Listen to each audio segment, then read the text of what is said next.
Bom dia, meus irmãos. Sejam bem-vindos para mais um dia de escola dominical, para mais um dia de estudo da palavra do nosso Deus.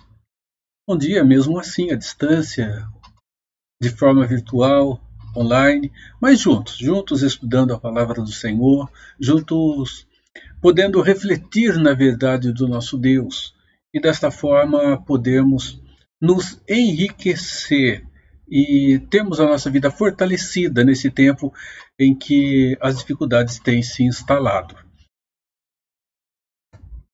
A pergunta de muitos tem sido: como é que a igreja sairá desta pandemia, já que ela não se reúne, já que ela não pode estar juntas como acontecia até o início deste ano? São 5 meses distantes, são 5 meses longe um do outro. 5 meses sem podermos nos abraçar, sem podermos estar juntos adorando o Senhor. Como é que a igreja vai sair desta pandemia? Como ela vai estar depois de tudo isso? Meus irmãos, muitos que têm vivido uma situação de desinteresse continuarão no seu desinteresse. No entanto, muitos que têm vivido desinteresse serão despertados para se interessar mais pelo Evangelho, pela comunhão com os irmãos, pela vida em comunidade. O que significa que aquilo que não era muito bom para muitos se tornará bom. Aquilo que era bom, nós seguramente teremos por excelente depois desse tempo. Aquilo que era excelente se tornará ainda mais enriquecido. Podem ter certeza disso. Deus é um Senhor sobre tudo. E na remanescência fiel, nós teremos sempre pessoas que continuarão com o coração aquecido, fortalecido e que aprenderão a pegar um limão e, ao invés de ficar preso simplesmente no seu azedume, fazer dele uma bela limonada, saborear essa limonada e fazer um bom proveito daquilo que para muitos é simplesmente o azedo que deve ser desprezado. Não tenho dúvidas, a Igreja do Senhor Jesus sairá fortalecida depois desta pandemia, depois desse tempo de isolamento, depois desse tempo em que as dificuldades se instalaram. Meus irmãos, eu quero convidar vocês para que leiamos. Nós vamos ler Filipenses, capítulo 1, do verso 19 até o verso de número 26. Aqui as palavras do apóstolo Paulo são essas: porque estou certo de que isto mesmo, pela vossa súplica e pela provisão do Espírito de Jesus Cristo, me redundará em libertação, segundo a minha ardente expectativa e esperança de que em nada serei envergonhado. Antes, com toda a ousadia, como sempre, também agora será Cristo engrandecido no meu corpo, quer pela vida, quer pela morte. Porquanto para mim o viver é Cristo e o morrer é lucro. Entretanto, se o viver na carne traz fruto para o meu trabalho, já não sei o que hei de escolher. Ora, de um e outro lado estou constrangido, tendo desejo de partir e estar com Cristo, o que é incomparavelmente melhor. Mas por vossa causa é mais necessário permanecer na carne. E convencido disso, estou certo de que ficarei e permanecerei com todos vós para o vosso progresso e gozo da fé, a fim de que aumente, quanto a mim, o motivo de vos gloriardes em Cristo pela minha presença de novo convosco. A situação era difícil para o apóstolo Paulo. Mas ali está gozo, ali está alegria e ali está propósito de maneira bem clara apresentado, quando ele diz que para ele o gozo era de estar ali, era estar por causa daqueles nossos irmãos. Para ele, seguramente morrer era bem melhor, porque para ele morrer era estar na presença de Jesus de maneira imediata. Nós vamos orar. Senhor amado e grandioso Deus, Deus da vida, Deus da ressurreição, Deus da eternidade, nós exaltamos ao teu nome, Senhor, pelo que o Senhor é simplesmente. E Deus amado, a nossa gratidão pelo que tem feito em nossa vida. Nós seguramente estaremos saindo, Senhor, desta situação melhores, se olharmos para o autor e o consumador da nossa fé, Cristo Jesus. É assim, Senhor, pedimos que a tua bênção continue presente sobre aqueles nossos irmãos que estão sofrendo com esta situação pela saúde, estão sofrendo, Pai, pelo desemprego, que estão sofrendo, Pai, por terem perdido pessoas que amam. Nosso Deus, conforte o coração de cada um desses irmãos. E permita-nos, nesta manhã, estudando a tua palavra, tomarmos, Senhor, para a nossa vida valores que nos deem a segurança e a certeza de que aqui o nosso viver é um viver, Pai, para a glória do Senhor. E que ao partirmos para a tua presença, para uma comunhão com o Senhor, que será plena, será completa e que se tornará absolutamente perfeita quando da volta de Cristo e da ressurreição. Nosso Deus, oramos, confiados na tua misericórdia, confiados na tua graça, em nome de Jesus. Amém. Irmãos, vamos para o nosso momento de louvor e depois continuaremos com o estudo da palavra do nosso Deus.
Nós voltamos, meus irmãos.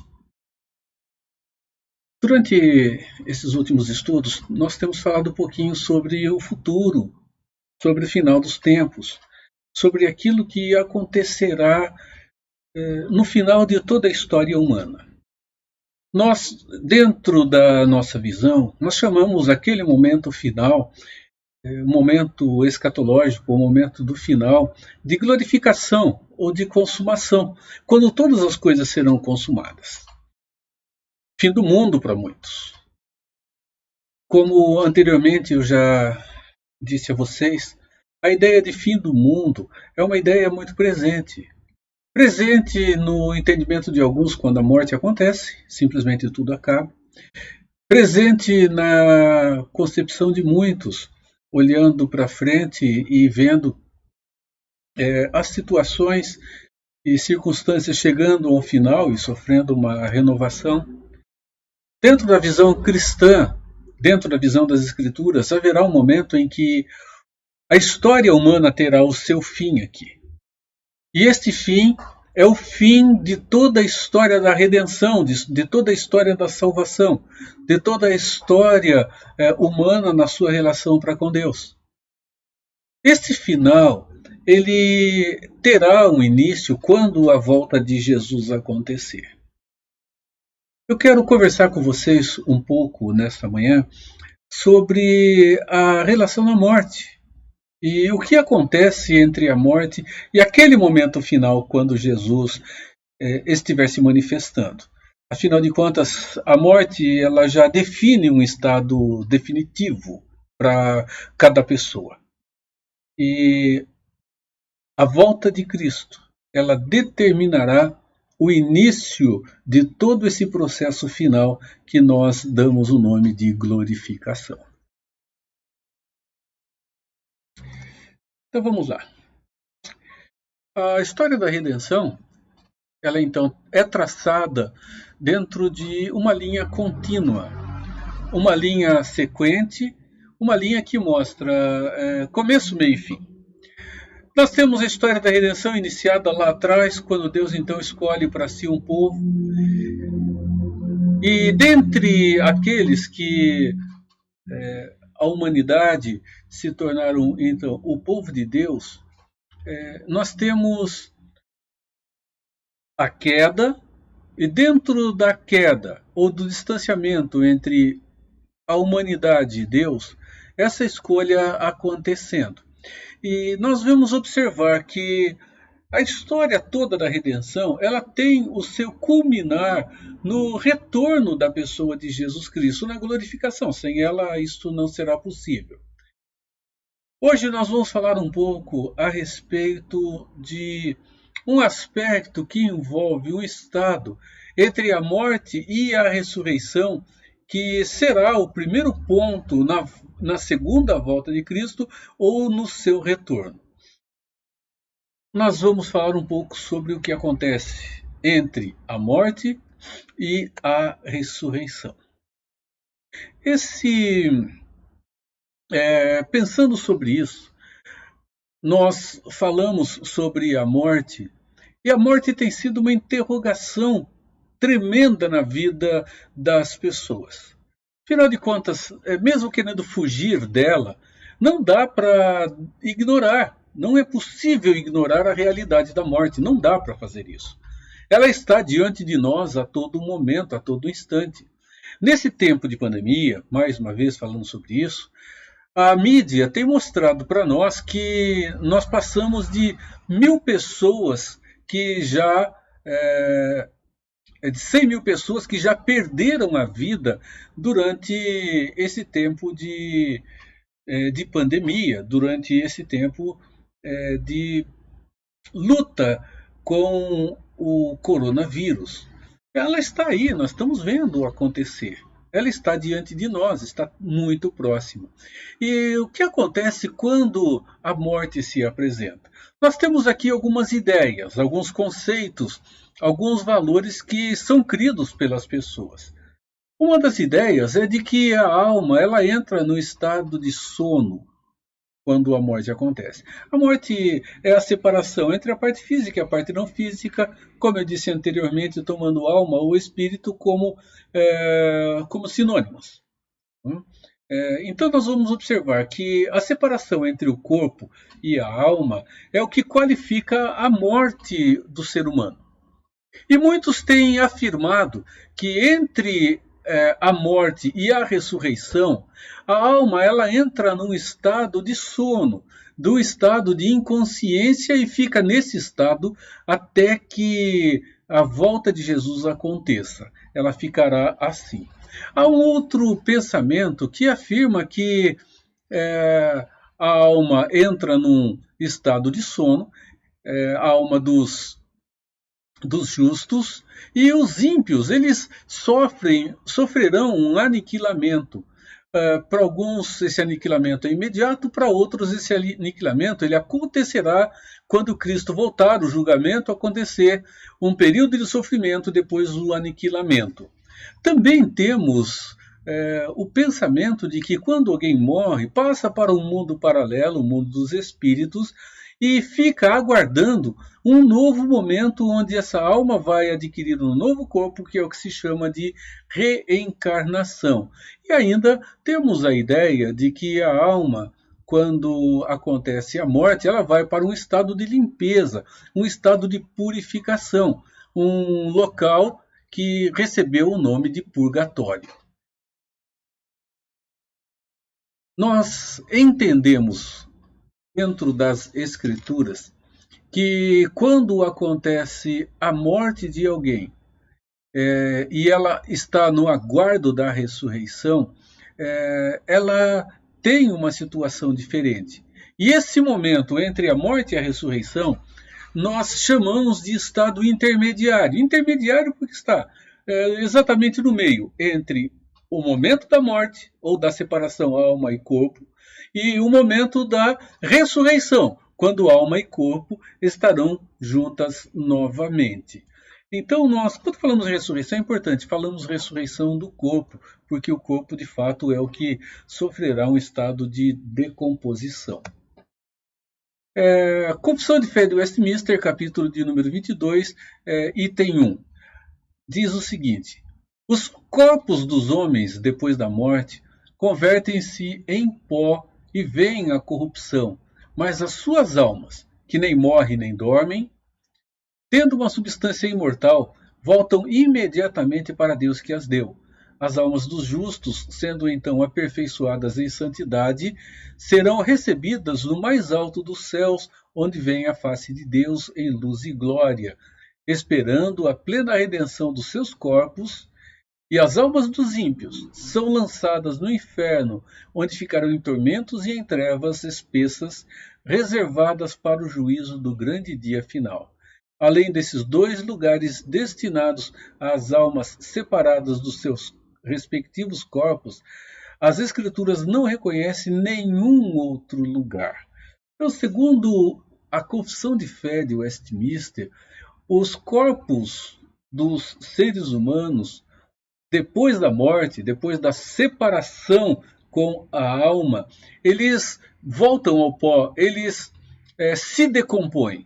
No entanto, as almas, elas não dormem, elas não morrem, elas são imortais e elas voltam imediatamente a Deus que as concedeu. Então, nós observamos algo que é importante para nós. A alma, ela é imortal. Significa que a partir do momento que alguém passa a existir, ele nunca mais deixará de existir. Uma vez que foi criado, ele não deixará de existir.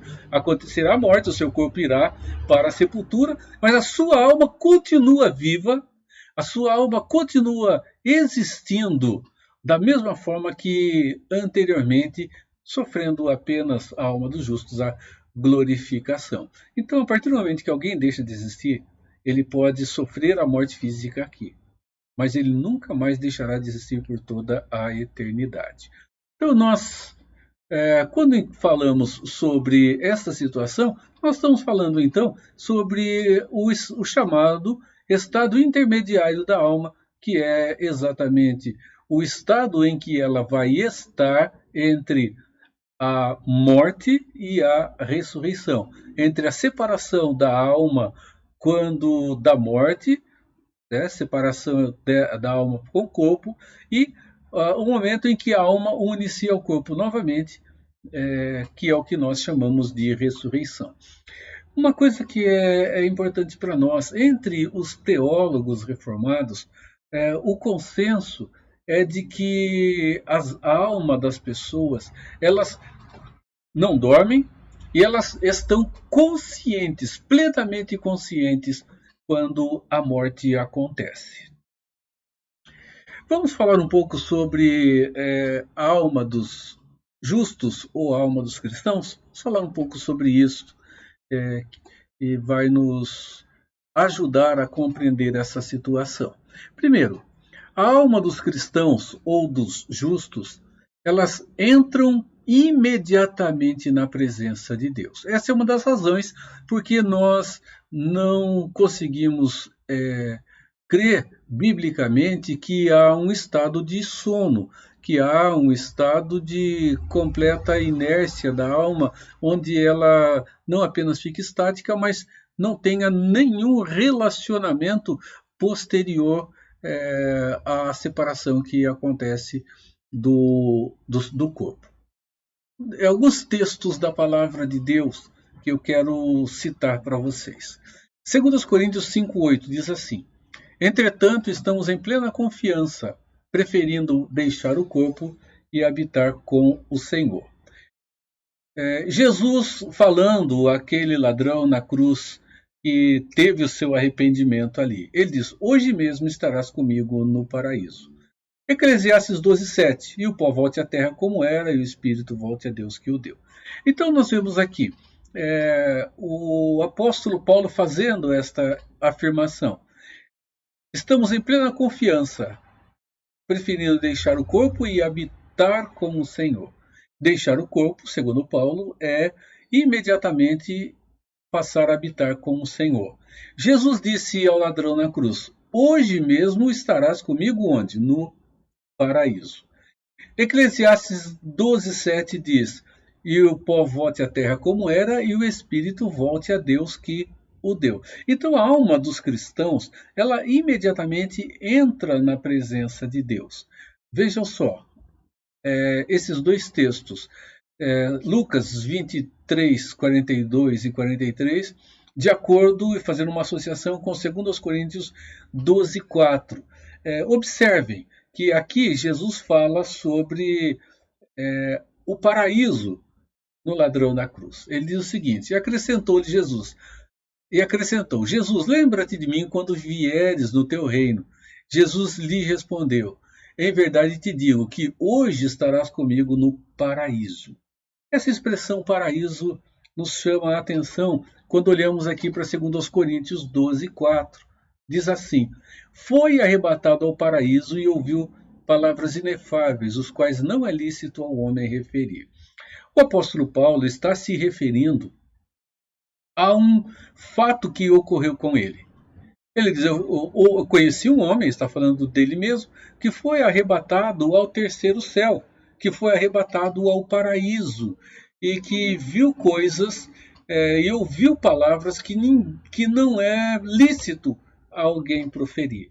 Ele afirma que ele foi ao paraíso.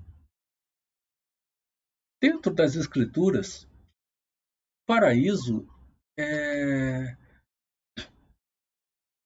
é, é apresentado como o céu, como a morada de Deus, como o local onde Deus está manifestando todo o seu governo, está manifestando todo o seu controle sobre a própria criação. Então a alma dos justos entra imediatamente na presença de Deus. Então, qual o estado dessas pessoas agora depois que morreram. Parece ser uma coisa que é uma coisa etérea, né? Que traz até uma certa indiferença com relação ao que representa.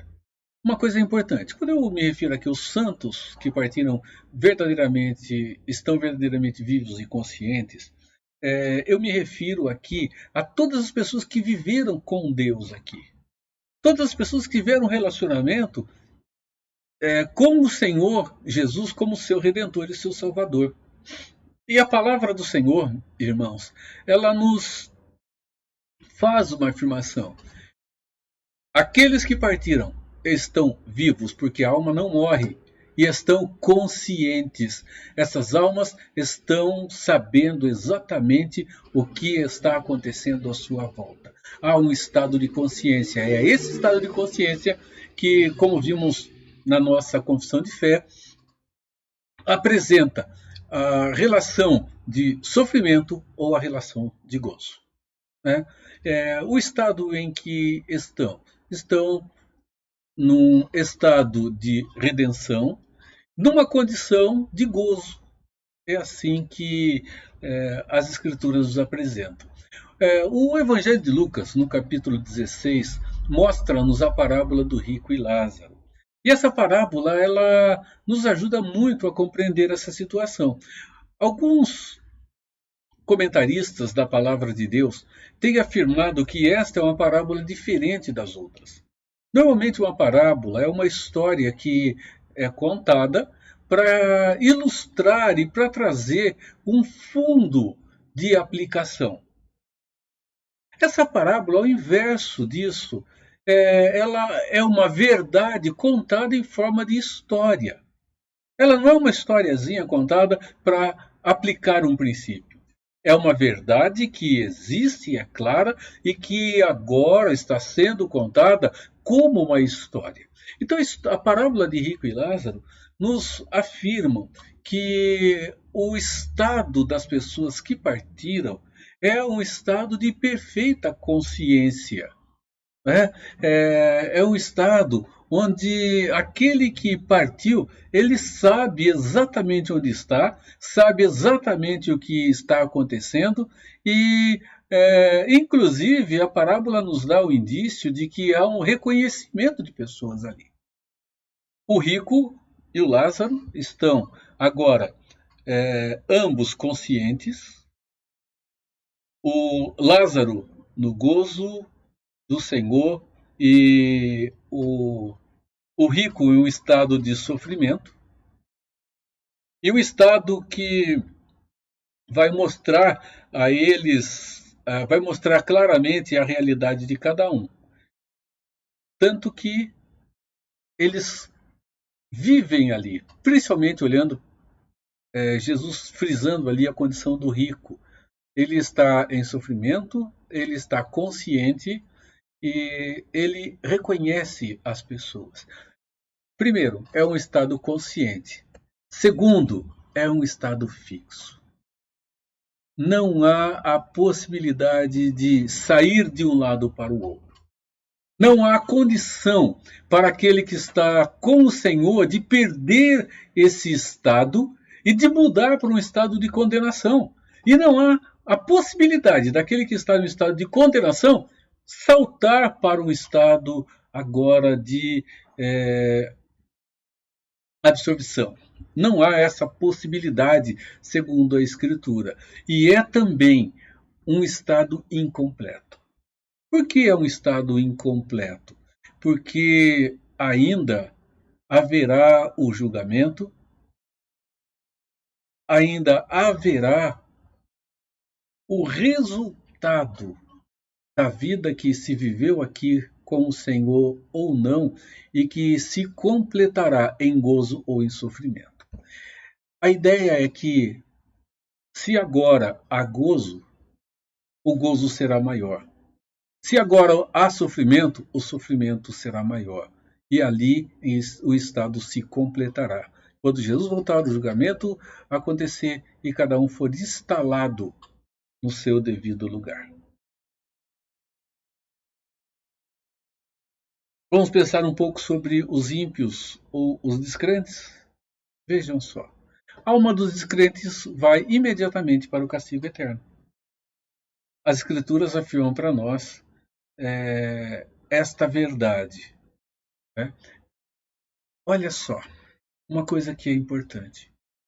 Algumas pessoas, eu já ouvi isso e já me falaram, que há uma possibilidade de uma segunda chance por parte daqueles que morreram sem Cristo, de terem em suas vidas o favor de Cristo sobre eles, mesmo depois da morte. Lucas 16 afirma-nos que não é possível isso acontecer. Nós não temos nas Escrituras nenhuma motivação para pensarmos dessa maneira, pensarmos que haverá uma segunda chance depois da morte. Eu conheci uma pessoa, estava antes mesmo de ter ido para o seminário, nós fazíamos o trabalho evangelístico e missionário em alguns bairros na cidade de Botucatu. E uma certa vez ela fez a seguinte afirmação: eu gostaria, eu oro para que os meus filhos sejam salvos, mesmo que depois da morte isso aconteça, quando eles viverem a ressurreição. Essa possibilidade nós não encontramos dentro das Escrituras, porque o estado de quem partiu ele é definitivo e não sofrerá absolutamente nenhuma mudança. A parábola do rico e Lázaro, ela nos ajuda a entender isso. Dá uma olhada em Hebreus 9, 27. Esse texto nos ajuda a ver com clareza o que Lucas está nos apresentando nos relatos de Jesus. Hebreus fecha definitivamente a porta quando ele apresenta a situação da morte. Ele diz o seguinte, que aos homens é dado morrer uma única vez e depois disso o juízo. Meus irmãos, é um ensino terrível pensarmos sobre isso. Pensarmos sobre um castigo consciente, um castigo que será eterno, um castigo que não terá fim, e segundo as Escrituras, um castigo que será o pior que se pode imaginar. Só que se você crê na Bíblia, se você crê nas Escrituras, você não pode desconsiderar esse ensino de forma nenhuma. Não dá para simplesmente descartar, não dá para jogar fora, não dá para simplesmente dizer ele não existe. A Bíblia diz que a pessoa vai morrer e depois da sua morte ela vai esperar o dia do juízo já no seu estado definitivo de sofrimento ou de gozo, de dor ou então de alegria. Né? Não há mudança para esta situação e para esse quadro depois que alguém parte, depois que alguém morre. Né? Então é bom nós olharmos para isso. E vamos entender que existe sim vida depois da morte. Essa pergunta é uma pergunta que sempre acontece. Existe vida depois da morte? Sim, existe vida depois da morte. E uma vida que não é simplesmente um espírito aguardando a reencarnação, que não é uma vida em que espíritos ficam vagando por aqui, não é uma vida em que se espera dormindo para saber o que haverá de acontecer. A alma, ela está viva. Significa que a pessoa continua a existir mesmo depois da morte e que nunca, absolutamente nunca mais ela deixará de existir. A pessoa na morte, ela entra na presença do Senhor.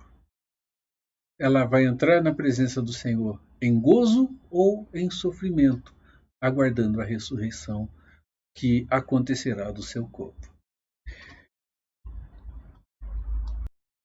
Eclesiastes 12:7 diz isso. E o corpo volta à terra como era, e o espírito volta a Deus que o deu. Há um profundo engano de pensar que estar na presença de Deus é estar em um estado de salvação, né? Um estado de gozo, de alegria, na condição de remido. É um tremendo engano. As Escrituras falam-nos que o homem morre, o seu corpo volta à terra, o espírito volta a Deus, de todos. Não é apenas o espírito daqueles que viveram com Deus, do justo ou do cristão. Quando eu uso a palavra cristão aqui, eu a uso no sentido mais íntimo das Escrituras, e não no sentido religioso de qualificação que acontece dentro do conceito social. A palavra cristão significa alguém que agora está em Cristo, que vive em Cristo e que segue a Cristo. Não é apenas o cristão que entra no gozo da presença de Deus, ou que entra na presença de Deus. Não é. Todos que morrem vão à presença de Deus. O Espírito volta a Deus que o deu. Gênesis, sopra na narina o fôlego da vida, ele passa a ser alma vivente. Aquilo que Deus deu, volta à sua presença. E isto não é impessoal. A própria pessoa volta, mesmo que não esteja completa ainda, porque o seu corpo aguarda a ressurreição. Mas todos, na morte, voltam à presença daquele que deu a vida, que criou a vida e que fez com que ela então se manifestasse, tornando agora pessoa, gente, na totalidade, física e não física, corpo e alma, corpo ou espírito. Meus irmãos, é importante nós observarmos isso. É importante porque nós precisamos atentar para o cuidado com a nossa própria vida, com a nossa própria existência, com a nossa própria realidade.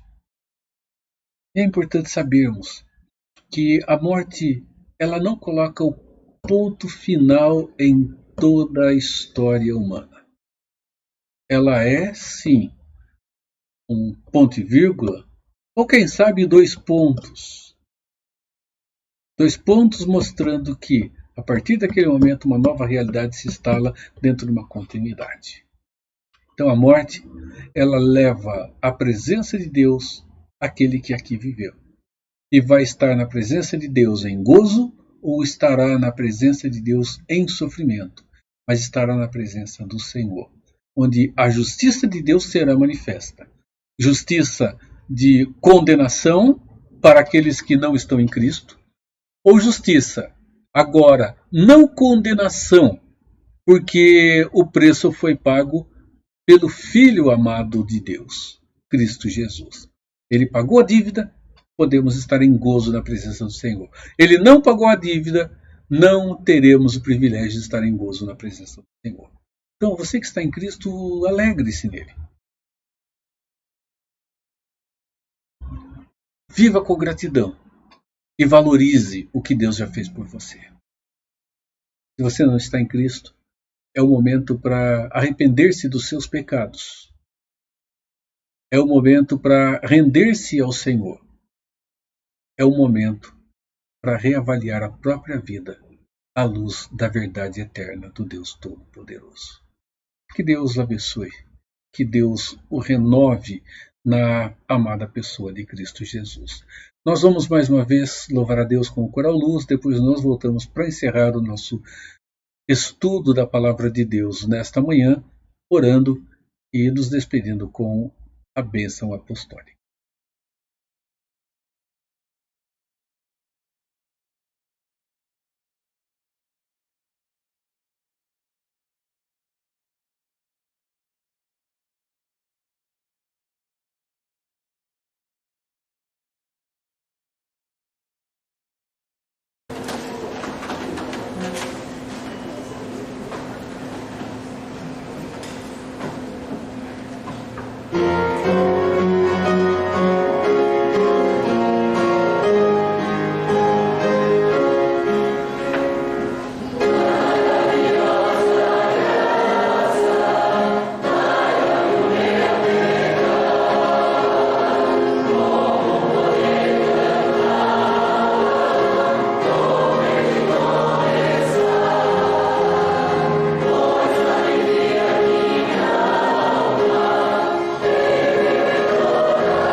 Senhor, amado e grandioso Deus, que graça maravilhosa essa do Senhor. Essa graça que nos deu a conhecer o teu amor através de Jesus Cristo. Esta graça que tem sustentado a nossa vida, nos dando tudo aquilo que precisamos. Essa graça que tem nos dado força, essa graça que tem nos fortalecido. Essa graça que tem nos ensinado que o que nos basta é o relacionamento e a vida com o Senhor. Nós te bendizemos porque o Senhor, conhecendo profundamente a realidade e a necessidade de cada um de nós, o Senhor tem nos dado aquilo que precisamos e muito mais do que tem sido a nossa própria necessidade. Nos dê do teu perdão, porque muitas vezes queremos muito mais do que precisamos, Senhor. Perdoe-nos por isso. E nos faça sempre conhecedores da verdade que o Senhor nos traz através da tua palavra. Verdade de vida para o nosso presente, segurança para o nosso presente, quando os nossos olhos podem ser lançados no amanhã e sabermos da segurança da nossa vida contigo. Obrigado, porque sabemos que mesmo depois da morte, Senhor, o gozo será o de continuar na tua presença, Pai. Louvamos ao teu nome, segurança pela palavra do Senhor. E assim, Pai, oramos em nome de Jesus. Amém.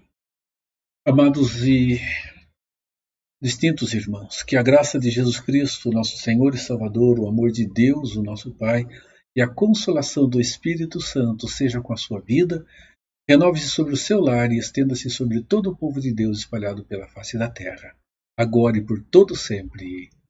Amém. Amém.